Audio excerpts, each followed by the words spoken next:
नमस्कार दोस्तों, कैसे हैं आप सभी? आशा करता हूँ अच्छे होंगे, बेहतरीन होंगे भाई, ठीक है? तो हमारी एसएससी जीडी के लिए जो प्रीवियस ईयर क्वेश्चन है उनकी सीरीज़ चली हुई है। तो उसके लिए एक अगला सेशन आपके लिए मैं लेके आया हूँ। तो पता होगा आपको, अब तैयारी आप अच्छे से कर रहे होंगे। तो अपना जो सिलेबस है वो पूरा कंप्लीट हो चुका है आपका अभी। तो आपको करना क्या है अब? सिर्फ प्रैक्टिस, प्रैक्टिस और प्रैक्टिस करनी है। कम से कम दिन में लगा के देखा करो, कम से कम कि 2 प्रैक्टिस सेट तो आप एसएससी जीडी के लिए लगाओ।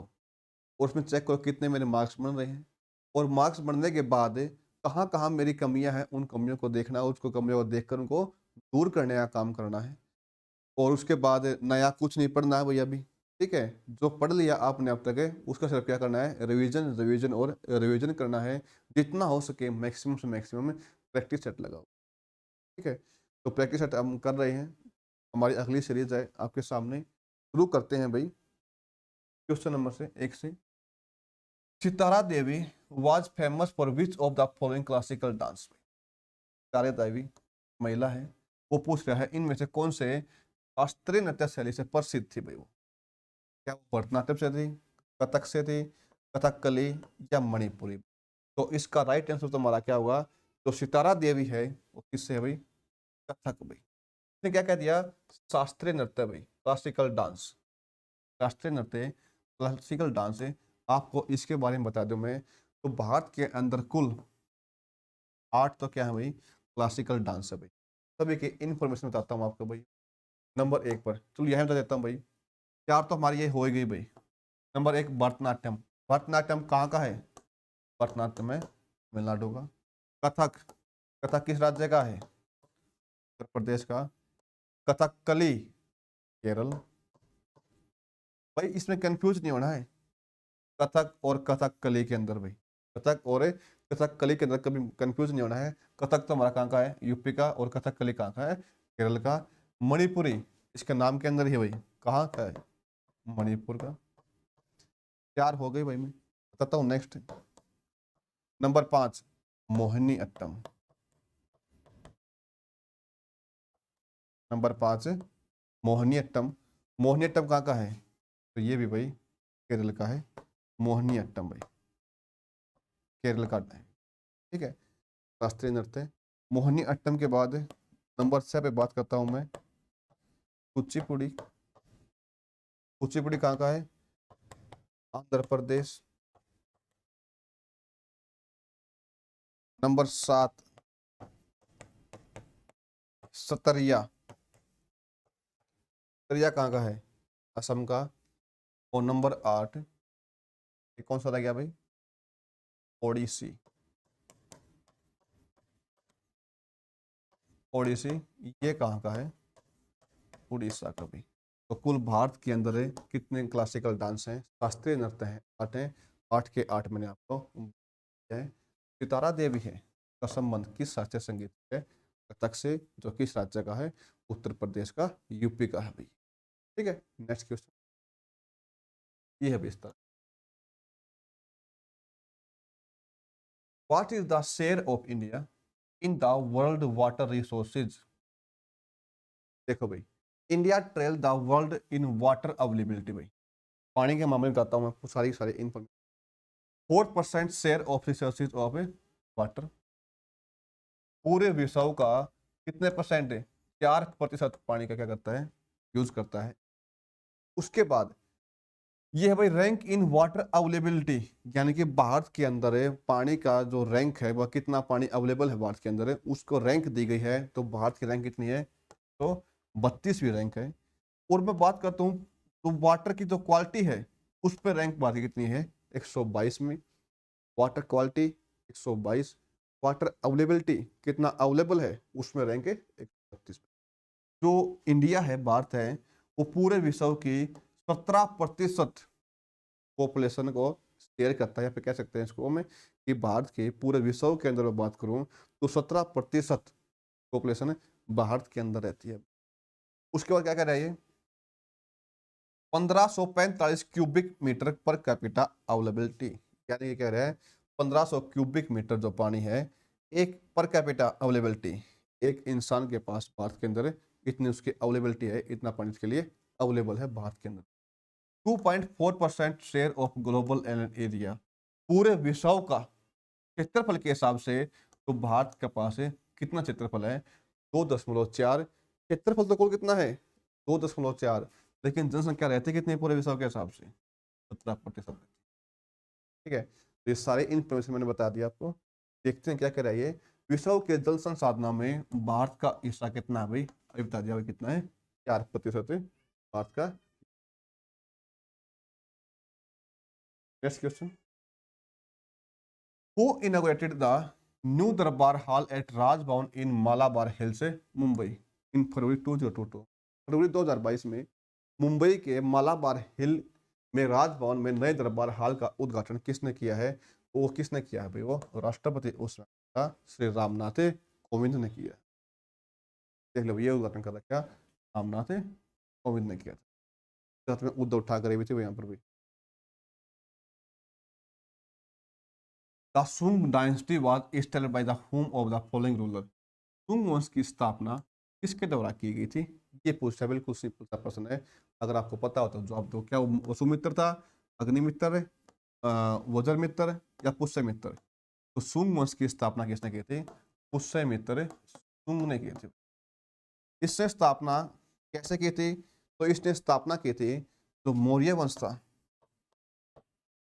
मौर्य वंश का अंतिम राजा, मौर्य वंश का अंतिम राजा था भाई, कौन? बृहद्रथ। इसको मार कर पुष्यमित्र सुंग ने किस वंश की स्थापना की थी? सुंग वंश की। ठीक है, तो ये रहा भाई अनटोल्ड स्टोरी ऑफ पुष्यमित्र भाई। एक्सप्लोर भारत में देखो भाई, ए ब्राह्मण किंग हु रिक्लेम्ड अखंड भारत, अखंड भारत को जोड़ने का काम किया था भाई। कौन सा किंग था? ब्राह्मण जाति से था भाई ये। कौन? पुष्यमित्र सुंग। From getting connected into Buddhist nation and foreign attack, बाहर से इसने भाई उस समय अपने काल के दौरान एक तो बौद्ध धर्म है उसका ज्यादा फैलाव किया था, और फैलाव करने के बाद जो फॉरेन अटैक थे, बाहर से होने वाले विदेशी आक्रमण थे, उन पर रोक लगाने का काम किया था। और he is the one reason, ये एकमात्र ऐसा उदाहरण है, एक कारण है, we call ourself Hindu today, जो हम आज अपने आप को हिंदू कह रहे हैं। किसकी वजह से कह रहे हैं? उसने मित्र सुंग की वजह से कह रहे हैं। और जिसने किस वंश की स्थापना की थी? सुंग वंश की स्थापना। मोहिनीअट्टम अभी बताया था, बताना भाई कहाँ का है, किस राज्य का है? देना भाई जवाब के इसके अंदर, कमेंट के अंदर। Who among the following has been honored with the Padma Shri for extensive contribution on it? तो क्या कह रहा है ये? तो मोहिनीअट्टम क्लासिकल डांस है, उसके अंदर सबसे ज्यादा भागीदारी दिखाने के लिए किसको पद्म श्री से सम्मानित किया गया मोहिनीअट्टम के अंदर? तो केपी किटापा पिल्लई, सुचित्रा इला, कनक रेले या महबूब सुबानी? तो इसका राइट आंसर क्या है भाई? कनक रेले। कनक रेले को क्या मिला है? पद्म श्री का पुरस्कार 2023 में इस डांस फॉर्म के लिए, मोहिनी अट्टम के लिए। मोहिनी अट्टम कहाँ का है बताना भाई, कमेंट। ये भाई कलक रेनी। नेक्स्ट क्वेश्चन भाई, India the stagnation in agriculture during the colonial rule was permanently broken by the, Bharat में औपनिवेशिक शासन के दौरान कृषि में स्थिरता को द्वारा स्थायी रूप से तोड़ दिया गया। तो किस क्या कारण था भाई, किस प्रकार से इसको तोड़ दिया गया भाई? देखते हैं, क्या वो क्रेडिट फैकल्टी थी, ओल्ड ग्रोपिंग टेक्निक थी, इंडस्ट्रियलाइजिंग थी, या ग्रीन रिवॉल्यूशन? ग्रीन रेवोल्यूशन, हरित क्रांति है right answer.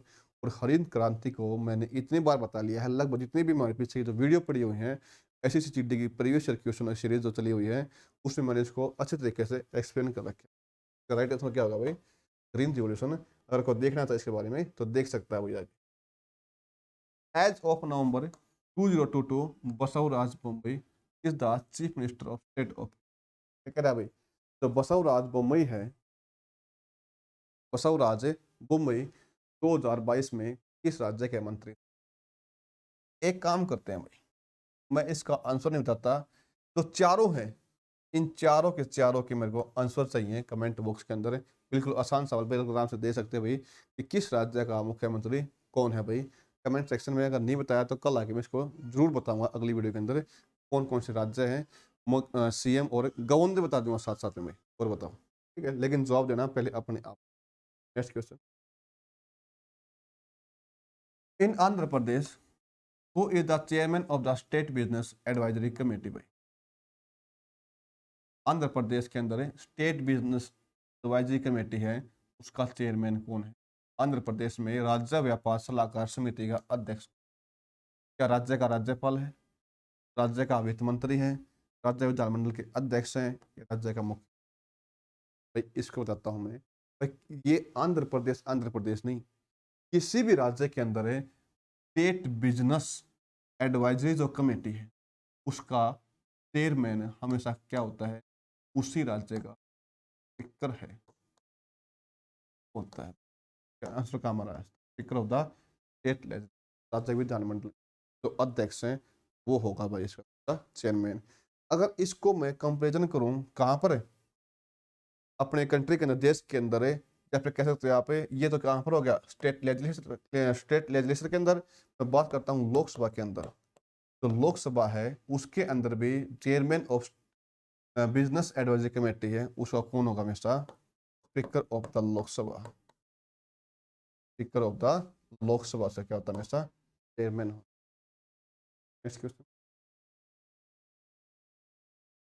Electrolysis of water is an example of.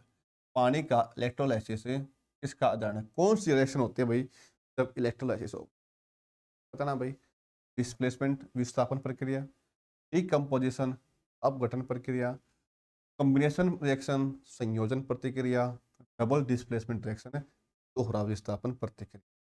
मैं बताता हूँ इसका राइट आंसर क्या होगा भाई? इलेक्ट्रोलाइसिस ऑफ वाटर है कौन सी रिएक्शन होगी? डिकम्पोजिशन। कौन सी होगी? डिकम्पोजिशन रिएक्शन है अपघटन प्रक्रिया। सबसे पहले बताता हूँ मैं डिकम्पोजिशन रिएक्शन कौन सी होती है। डिकम्पोजिशन रिएक्शन है वो होती है, हमने किसका किया भाई? वाटर के बताता हूँ आपको। तो वाटर का तो हमारे पास मोलिक्यूल है, क्या हो जाएगा? डिकम्पोज हो जाएगा, यानी कि दो भागों में। तो वो दो भाग कौन कौन से होंगे? 2H2 प्लस O2 के अंदर टूट जाना, इसमें कहते हैं डिकम्पोज। डिस्प्लेसमेंट के बारे में बताऊँ आपको मैं कि डिस्प्लेसमेंट रिएक्शन है या फिर विस्थापन क्रिया कौन सी होती है भाई? कौन ध्यान से होती है, उसके एग्जाम्पल देखो, एग्जाम्पल समझ में आएगा।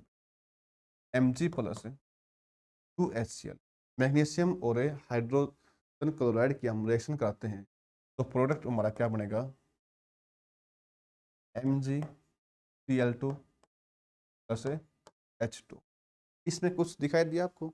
इसमें क्या हो गया? डिस्प्लेस हो गया, विस्थापन हो गया। किसका? Mg का HCl के साथ, और H2 क्या हो गया? बाहर निकल गया। हम क्या कहेंगे? Displacement reaction. डिकम्पोजिशन मैंने बताया थी। अब आई कॉम्बिनेशन।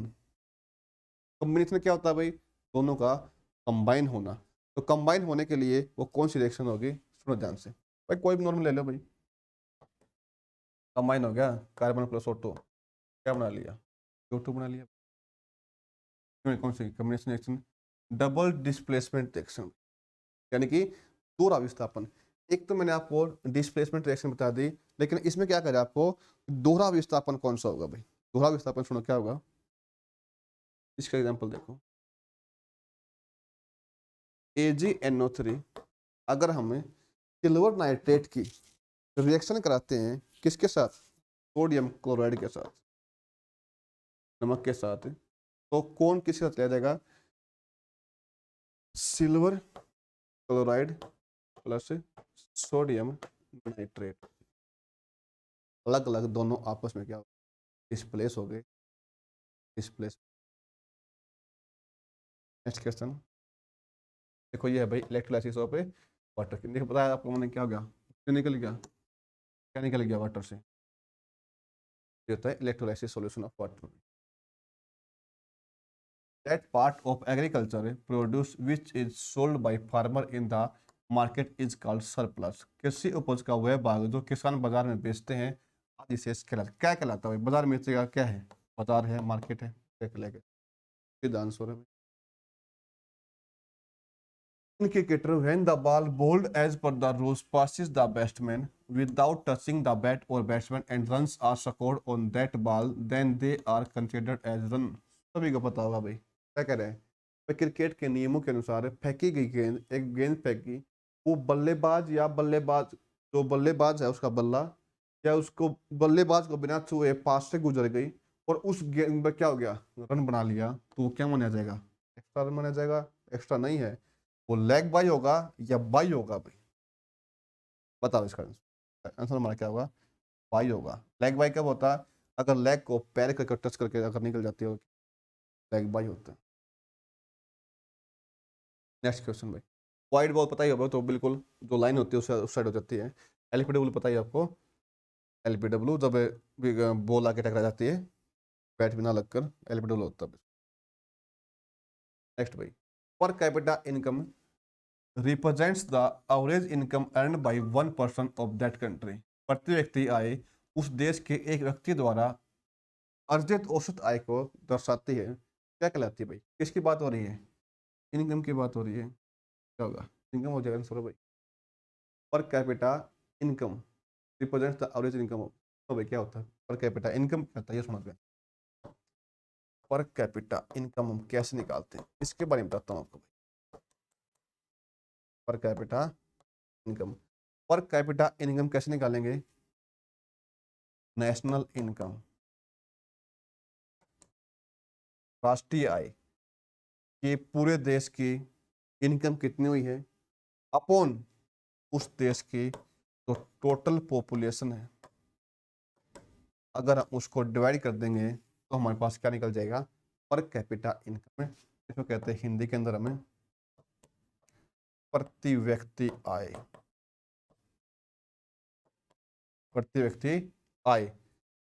एग्जाम्पल के तौर पर है, अब हमें क्या निकालनी है, प्रति व्यक्ति आय निकालनी है, पर कैपिटा इनकम किसी भी देश के नागरिक की, तो कैसे निकालेंगे, मान के चलो उस देश की नेशनल इनकम है तो, लेकिन उस देश में जो रहने वाले जो संख्या है व्यक्तियों की वो कितनी है, मान के चलो 50, तो पर कैपिटा इनकम कितनी हो जाएगी, तो भाई यानी कि प्रत्येक व्यक्ति उस देश का नागरिक जो है वो कितने रुपए कमा रहा होगा, तो 2 रुपए कमा रहा है, ठीक है, ये थी per capita.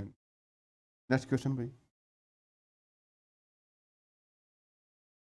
Which of the following festival is not, देखो मैं ध्यान से, is not celebrated in Uttar Pradesh, निम्नलिखित में से कौन सा त्योहार उत्तर प्रदेश में नहीं मनाया जाता, नुखाई, ताज महोत्सव, बुद्ध महोत्सव, गंगा महोत्सव। जो ताज महोत्सव है, बुद्ध महोत्सव है और गंगा महोत्सव है, ये तीनों के तीनों कहाँ मनाए जाते हैं, उत्तर प्रदेश के अंदर है।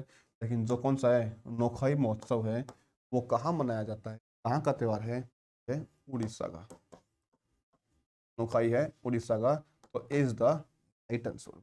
ये तीनों तीनों कहाँ के हैं, यूपी के हैं। ये नोखाई भाई देखो, नोखाई NAU, न्यू, खाई माने फूड, नया फूड, नया फूड कब बनेगा, जब हमारी फसल पर तैयार हो जाए उस समय मनाया जाने वाला त्योहार क्या कहते हैं हमें, नोखाई।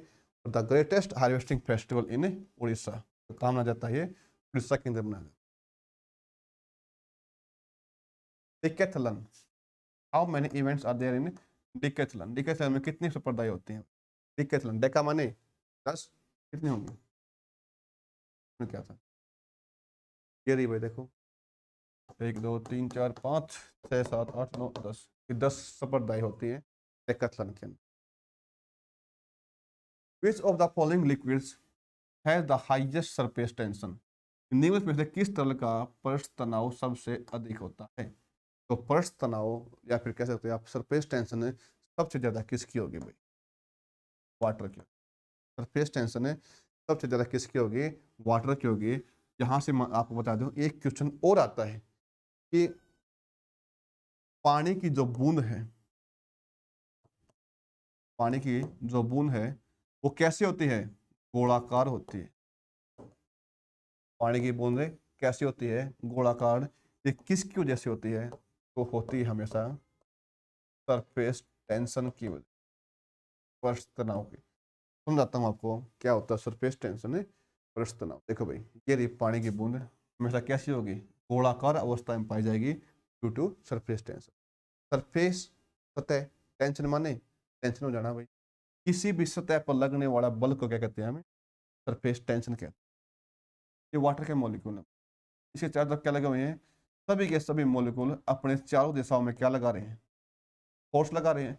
लेकिन तो यहाँ जो सरफेस के ऊपर जो सतह का मॉलिक्यूल है इसने दाएं बाएं लगा लिया, नीचे लगा लिया, लेकिन ऊपर और यहाँ पर साइड में लगाने के लिए कोई जगह है ही नहीं, तो क्या करेगा ये अपने आप से जो उसके साइड वाले जो मॉलिक्यूल है उनसे लगाने की कोशिश करेगा और ये कोशिश करेगा कम से कम अपनी जगह घेरने की। इसलिए जो पानी की बूंद होती है वो कैसी होती है, गोलाकार होती है, क्योंकि सबसे ज्यादा मात्रा में क्या होता है उसके अंदर, सरफेस टेंशन की वजह से होते हैं। Next question, article 25 to 28 of the Indian constitution are refer to the, देखो भाई पूछ रहा है कि अनुच्छेद जो 25 से 28 है उसका उल्लेख या फिर उसमें हमारे क्या किस चीज का वर्णन है। सुनो, मैं आपको सारे के सारे आर्टिकल के बारे में बताता हूँ। ये हमारे क्या है, फंडामेंटल राइट,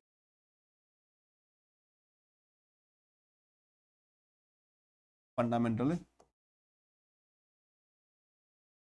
राइट्स, या फिर आप कह सकते हो मौलिक अधिकार। तो इसने प्रश्न पूछा उसके हिसाब से बताऊंगा भाई मैं, ऐसे अगर डिटेल में बताने लग गया तो एक क्लास पूरी निकल जाएगी आधा पौन घंटा की भाई मौलिक अधिकार की। लेकिन आपको तो मैं ऊपर ऊपर से वो बताता हूँ भाई। तो हमारा अनुच्छेद 14 से 18 है, वो हमारा कौन सा अधिकार है, समानता का अधिकार, समानता का अधिकार है भाई। उसके बाद अनुच्छेद 19 से 22, आर्टिकल 19 से 22 किसका अधिकार है, स्वतंत्रता का अधिकार है भाई। देश के सभी नागरिक को स्वतंत्र है भाई, फ्रीडम मिली हुई है उनको। अनुच्छेद 23-24, अगर सभी नागरिक देश के समान हैं और उन्हें आज़ादी मिली हुई है, स्वतंत्रता मिली हुई है, तो कोई भी उसका क्या नहीं कर सकता, शोषण नहीं कर सकता। तो शोषण के विरुद्ध अधिकार, शोषण के विरुद्ध अधिकार दिया। उसके बाद अनुच्छेद 25 से 28, भाई अगर सब सम्मान है, सभी आजाद हैं, कोई उसका शोषण नहीं कर सकता, तो हमने किसकी छूट वो दे दी, तो हमने छूट दे दी धार्मिक स्वतंत्रता। हमने छूट किस दे दी, धार्मिक स्वतंत्रता का अधिकार भाई। उसके बाद अनुच्छेद 29 और 30, इसमें क्या कहता है, सांस्कृतिक और शैक्षणिक अधिकार है भाई।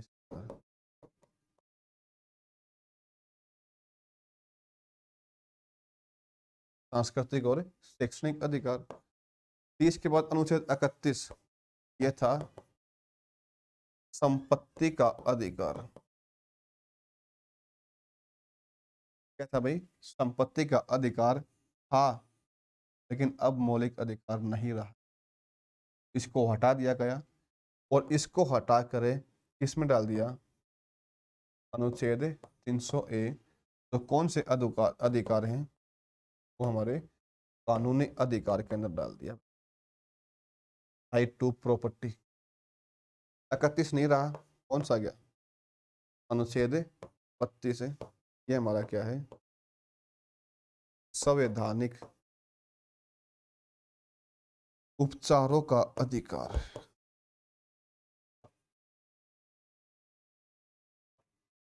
संवैधानिक उपचारों का अधिकार। और अनुच्छेद 32 को ही डॉक्टर भीमराव अंबेडकर ने क्या कहा है, सोल ऑफ द कॉन्स्टिट्यूशन का, सोल ऑफ द कॉन्स्टिट्यूशन है, या आप कह सकते हो संविधान की आत्मा का है। इसके अनुसार डॉक्टर भीमराव अंबेडकर के अनुसार अनुच्छेद 32 का। ये मैंने सारे के सारे अपने ऊपर ऊपर से बता दिए अधिकार, सारे के सारे मौलिक अधिकार। क्वेश्चन देखते क्या कहता है भाई, 25 से 28 है भाई, 25 से 28 हमारा क्या है, धार्मिक स्वतंत्रता का अधिकार। 25 से 28 धार्मिक स्वतंत्रता, right to constitution, right to freedom of a religion है, धार्मिक स्वतंत्रता का अधिकार, इससे ठीक है। राइट आंसर क्या हो जाएगा, अधिकार। Next question, which of the following is not A category of Indian railway track, निम्नलिखित में से कौन भारतीय रेलवे ट्रैक की श्रेणी नहीं है। तो इसका राइट आंसर आपको बताता हूँ एक मिनट। समझो पहले, foot rose is the right answer. Broad gauge भी होता है, मीटर गेज भी होता है, और नैरो गेज भी होता है। तो जी ये क्या होते हैं रेलवे ट्रैक के बीच? तो ध्यान से बताता हूँ आपको, समझो। ब्रॉड गेज, मीटर गेज और नैरो गेज। मीटर गेज, आपने पटड़ी देखी है, तो उन पटड़ियों के जो बीच की जो लंबाई होती है, किसी की ज़्यादा होती है, किसी की कम होती है। वो ज़्यादा लंब और कम के मामलों को हमने अलग अलग भागों में। ब्रॉड गेज क्या होगा? सबसे ज़्यादा उसकी क्या होती है? चौड़ाई। ब्रॉड गेज की लंबाई हो, जो चौड़ाई होती है, दो ट्रैक हैं, इनके बीच की जो चौड़ाई वो कितनी है? 1676 mm या 5 फुट 6 इंच की होती है। स्टैंडर्ड गेज कहो या फिर क्या कहो इसको आप, नैरो गेज कहो, बिल्कुल पतली। कितना होता है भाई? 1435 mm, 4 फुट 8.5 इंच। और मीटर गेज कितना होता है? 3 फुट 3 से 3 बटे 8 इंच या फिर 1000 mm का जो उसका बीच का रास्ता होता है ये भाई। ठीक है, ये तो अपने साथ पूछ लिया था। क्या इस पे यहाँ पर कहीं पर फुट रोज का जिक्र आया? फुट रोज का जिक्र कहाँ पर नहीं है? ब्रॉड गेज का है, मीटर गेज का है, नैरो गेज का। तो foot rose is the right answer. क्या पूछा इसने? नहीं है पूछा है, कौन सी श्रेणी? नहीं, क्या हो जाएगा? फुट रोज। अब नहीं। नेक्स्ट भाई, in February blank Mahatma Gandhi decided to withdraw the non corporation movement. फरवरी के किस दिन या फिर किस साल के अंदर महात्मा गांधी ने असहयोग आंदोलन को वापस लेना कर लिया? असहयोग आंदोलन की शुरुआत 1920 में बात हुई थी। असहयोग आंदोलन की शुरुआत 1920 में हुई थी। इसके प्रमुख नेता कौन थे? असहयोग आंदोलन के प्रमुख नेता थे महात्मा गांधी। वैसे बताता हूँ ऊपर ऊपर से, नहीं तो बहुत सारी जानकारी बताने के लिए इसमें, लेकिन ज़्यादा टाइम देते हुए इंपॉर्टेंट है खाली वो। महात्मा गांधी थे। 1920 में शुरुआत है, वापस कब ले लिया? 1922 12 फरवरी 1922 को वापस ले लिया। वापस क्यों लिया था? इसका क्या कारण था? बताता हूँ आपको। दिन था 5 फरवरी 1922 का, चोरा चोरी हत्याकांड हो गया था भाई। चोरा चोरी हत्याकांड। चोरा चोरी जगह का नाम है, गोरखपुर के पास। वहां पर क्या किया था? जो आंदोलनकारी थे उन्होंने अंग्रेजों को, जो अंग्रेज पुलिसकर्मी थे, उनको पुलिस स्टेशन के अंदर वो रोक कर चारों तरफ आग लगा दी थी, उसको आग के हवाले कर दिया। तो महात्मा गांधी वो किसका पुजारी था? अहिंसा का पुजारी था। महात्मा गांधी किसका पुजारी था? अहिंसा का। तो क्या कहता है कि जो चोरा चोरी की जो घटना हुई है, मेरे आंदोलन के अंदर हिंसा हो गई, तो मैं इस को वापस लेता हूं। बहुत सारी जानकारी है, लेकिन आप इतना ही समझो। नेक्स्ट क्वेश्चन ये रहा भाई, नॉन कॉर्पोरेशन मूवमेंट देखो कितने दिन से। भाई एक प्रकार से कह सकते हो कि भारत उसी समय आज़ाद हो जाता था 1922 में, क्योंकि उस समय पूरा देश एकजुट हो गया था महात्मा गांधी के पीछे। ऐसा आंदोलन, लेकिन वो घटना ऐसी हुई कि वापस ले लिया सारा। Next question, who among the following became MP from Azamgarh constituency Uttar Pradesh in June 2022 by defeating Dharmendra Yadav? जून 2022 में उत्तर प्रदेश के आजमगढ़ निर्वाचन क्षेत्र में धर्मेंद्र यादव को हराकर पीएम में से कौन सांसद बना है? तो कौन है भाई? दिनेश लाल यादव। किस पार्टी से बना है आपको बता देता हूँ, है बीजेपी पार्टी से। ठीक है, next question, unemployment is measured in India on the method prescribed by the. Bharat में बेरोजगारी का निर्धारण किस तरीके से मापा जाता है? तो भारत में गरीबी मापते हैं भाई, कौन गरीब है कौन अमीर, तो गरीब रेखा से कौन कौन ऊपर है। वो संस्था कौन सी है? तो वो संस्था है NSSO। NSSO, national sample survey organisation भाई। नेशनल सैंपल सर्वे, राष्ट्रीय नमूना सर्वेक्षण संघ। इसके द्वारा क्या किया जाता है? भारत में बेरोजगारी का निर्धारण किया जाता है। NSSO, देखो ये रहा भाई NSSO। तो NSSO है, नेशनल सैंपल सर्वे ऑर्गेनाइजेशन है। ये 1951 के अंदर इसका डेवलप हुआ। किस किस को, CSO और NSS, इन दोनों को मिलाकर भाई, सेंट्रल स्टेटिस्टिकल ऑर्गेनाइजेशन और सेंट्रल सैंपल सर्वे, इन दोनों को मिलाया गया और किसका निर्माण किया गया, NSSO का निर्माण के अंदर। ठीक है, नेक्स्ट क्वेश्चन। ये थी हमारी भाई सारी की सारी एक complete class previous year question SSC GD के लिए। आशा करता हूँ आपको क्लास अच्छी लगी होगी। आपको क्लास अच्छी लगी है या फिर कुछ दिक्कत परेशानी है इसके अंदर, और कमेंट बॉक्स में आप बता सकते हैं कमेंट करके कि क्या दिक्कत है और कैसे लिए आप। ठीक है, ऐसे ही भाई तैयारी करते जाओ, पेपर नज़दीक आ गया है, ऐसे मत दूर भागो और सभी को दूर भगा दो, लेकिन तैयार को अपने पास में बैठा लो और तैयारी करते रहो।